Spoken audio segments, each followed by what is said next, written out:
Hello and welcome to On the Right Track Career Stories, a video series and podcast about real people, their real careers, and real lives. I'm Jane Christoph, your host, and today I'm talking to Rahat Pai. She's a social worker and she's got great scoop to share about the work she does. How are you, Rahat? I'm well, thank you. It's good to see Thanks you. for joining us. Rahat, why don't we just get right off the bat with you telling us what you do for a living? Okay. I am a clinical social worker. So, social workers can work in various different settings. I specifically work in adolescent mental health. So, for me, that means young people 12 and up. And when I say up, working with adolescents, I also work with families and couples and adults because it all kind of ties into the adolescent work. Very interesting. And how did you get here? Well, it's a bit of a long story. Mhm. So I started off in science, and I started off at one university that I thought I would love, and which was close to home. And I made the choice for a number of factors that really didn't have to do with where I wanted to be, but more around what felt right. And it wasn't right because I wasn't really listening to myself. So in November of first year, I decided I wanted to transfer. And I kind of had to work really hard to make that happen. I failed a course. I had to take that course in the summer. And the long and short of it is I transferred to another university. I transferred to Queen's and I did a BSc in science. Mhm. My mom was an immigrant and a doctor, and my dad was also a dentist and had came from a hardworking family. So they really told me in my growing up that I needed to have a profession and it should be in science. And that was the way that I was going to be successful. In high Mhm. school, I was really good at science and I liked it enough. And I didn't really do anything else other than math and science. And when I got to university, I mean, I had a great time at university, which made it worthwhile. Mhm. But science was not really what I loved. Mhm. So I plugged away, I got my BSc. And through that time, I decided that I really wanted to do something different. Mhm.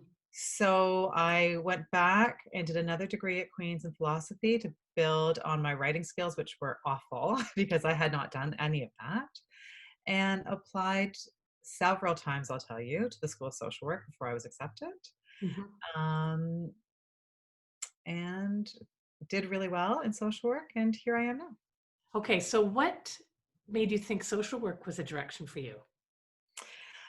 Well, I really enjoyed, a lot of people will talk about the idea of helping people. I was more really driven by the idea of social change. I like the idea of being connected with people and hearing people's stories because I've always been a relational person. But I really like the idea of being able to create change. So whether that be community change, interpersonal change, or bigger political change. So I started doing a bit of volunteering when I was at university and doing that philosophy degree. I volunteered at a group home. I did some work at the United Way. And I have a grandfather who was an activist in India. So that sort of it was in my awareness as well. Mhm.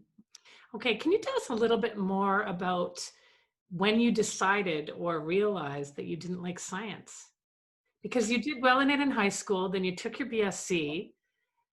Yeah, When I would say it was throughout my BSc. It was really hard. It Mhm. was really hard, and I find, there's a lot of pressure. I think for young, I think particularly women right now to go into science, and I think science is fabulous. I still love science when I am able to access it in a way that is interesting and accessible to me. But I found it really challenging and really competitive, and I didn't feel like it tapped into all of the pieces that were true of me. Okay. The thing that I missed in applying to university and throughout, I mean, eventually I figured it out in university, was really listening to who I am and what I need to be successful and what really thrills me in learning. Yeah. Beyond, I think it's really easy to think that what thrills you in learning is getting good marks. Mhm. That's really what's validated. But there was so much about other things I didn't explore. And I think this is a question you're going to ask later on. I don't even know if I had listened to that, if I'd end up being a social worker. I may have been an architect. I may have been a landscape designer. I may have done something totally different Mhm. if I had listened more to just really what I enjoy and how I like to learn. Mhm. So it was tied you're talking about your values, what makes you tick, what motivates you as well. Yeah, and I think in high school, I think it takes a lot to really be able to figure that out. Mhm. And I think for me, I chose something that was too prescriptive, that didn't allow me the time to figure that out until much later on. Mhm. That's a valuable lesson. Wasn't Yeah. a waste of time. No, absolutely. And I think the other piece that I say to a lot of the young people I say see is you can change course anywhere along. Like I started at one university, I went to another. It was like I had not missed a beat. I had a fabulous time. I got a great education. And I applied to the School of Social Work 3 times before I was accepted and graduated first in my class. So, it's not a linear path. Mhm. Do you need to go to university to get into the social work area? Yes. Okay. There is a college program for a social service worker, which is a possibility, which is also a great diploma. And a lot of people also do a child and youth worker, which is a college program as well, which Mhm. is a really hands-on, child and youth workers are very integrated in the social work realm. Okay. Tell us about a work week in your life. Well, now I'm in private practice. I worked at a community agency for more than 15 years. So now a work week looks different than it did then. But in private practice, a work week looks like me getting everybody organized for school, getting myself to the office, and I work by myself now, which is not how I used to work, and is not actually ideal. So I sit with clients from about 10 o'clock until 5 o'clock in 50-minute sessions and hear their stories and Mhm. offer support and suggestions and clinical guidance and direction. And then throughout that day, I also do a fair bit of collaboration with other organizations or other people that my clients have worked with. Mhm. So I do a fair bit of outreach in my work. And then at 5 o'clock, I come home. Is your work draining? I would think it would be. It is more, I would say, actually, it is more as I get older. Um, Mhm. in the I would say I've really been feeling that in the last 2 or 3 years. But it's a really I feel very privileged because Mhm. I get to be allowed into people's lives in very intimate ways, and they share stories with me that they don't share with sometimes anybody, and Mhm.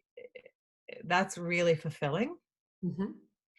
And I think, like in any profession, you have to find the places where you have time and space for yourself. So whether that's for me, I don't work a full work week. I work between 3 and 4 days a week. I take some times off and I try to fill my time outside of the office with things that really fill me up. Mhm. So I think that's really important as well. Okay, so for somebody starting out, your first 15 years, is that what you said? The earlier part of your career before your private practice, what was that like? It was great. Yeah. So I worked at the school board for a while, and then I worked at a place called the Griffin Center, which is a community adolescent mental health center in North York. And what was really great about that was that I got to work with so many really skilled clinicians who did a ton of teaching, and there was lots and lots of learning and a huge community around the work. Mhm. So that's something I've really tried to bring into my private practice because I think that is so important. This isn't the kind of work that you can do individually and by yourself. Mhm.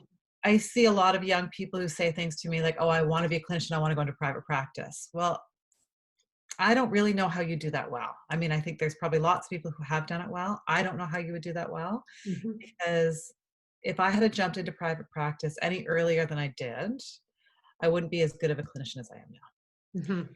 Because I really, really learned from those people. I made some really excellent relationships. That's where I get 99% of my referrals through the extended community and that direct community that I worked with. Mhm. And you really learn how to think about the work and how to support yourself and other people in the work. Okay. Mhm. What what surprised you the most about your area of work? I think what surprised me the most is actually the impact I've been able to make on some people. Mhm. Right, and it still surprises me, like, when whether it's a friend or a client that says how I've impacted them or what I've said that Often somebody will say to me in a session, well, you said this thing to me. And I think, oh my God, I did? Wow. I'm like, that's kind of great. So Mhm. that feels, there's these moments in young people's lives where they get the connection that they need, and it has a really big impact. So I don't think I really expected that. Mhm. What advice would you give to your younger self? I would say the one thing I would say is don't have a plan. Mhm. Actually, I know a lot of people have had really good plans and their lives have been lovely and they're really happy. But I feel like I had such an idea of what I should do that I wasn't able to find my way. And like I said before, if I had gone in with a little less of a plan, I might be doing something totally different. I Mhm. might have found different parts of myself that I didn't know about, or different things that I like to do that I didn't realize how much I enjoy. Mhm. So I guess I would say, like, it doesn't have to be so prescriptive. And if you start in a prescriptive place, that's not a terrible thing either, but give yourself permission to veer if you need to. I love it. Mhm. Okay, so that's great advice for younger people in general, not just younger Rahat. What's the most important skill for kids launching into the real world today, in your opinion? Launching in, you mean in academics or In in the any way, in work. I would say, like, to know what your strengths are, but to be able to really learn from the people around you. Mhm. I mean, I think there's a lot to be said about asking good questions Mhm. and asking thoughtful questions and not feeling shame about that. Not Mhm. feeling that you have to know all the answers to everything, Mhm. and really building, I would say, building relationships and building support around yourself. I think relationships and connection, that ability makes people the most successful. And the more you work on that skill, the happier and the more successful you'll be. Mhm. That's what I think. Excellent. Okay, what do you love the most about your work? Well, right now, I love that I have my own schedule and I can be in charge of my own time. So you're running a business. I'm running a Is business. there a lot to the business side for you? Not as much as you would think, because Okay. I'm really just taking care of myself, and I don't have a lot of expenses because I am my tool. Mhm. But I would say really my favorite thing about my work is teenagers.